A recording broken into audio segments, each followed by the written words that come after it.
Эй, бабан, сахалуз, машиналарны алырлар өзіне. Что если я скажу, что стритрейсинг и разборки на дороге – это давно не современный тренд?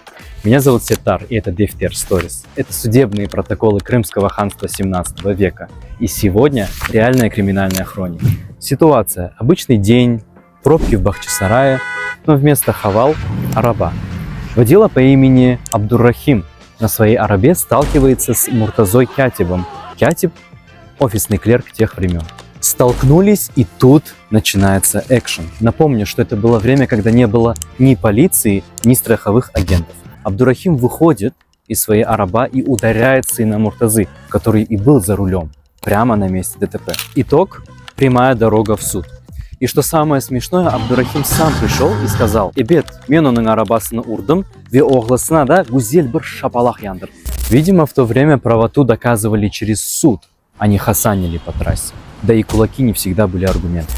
Когда задета честь, неважно в каком веке ты находишься, принципы не меняются столетиями.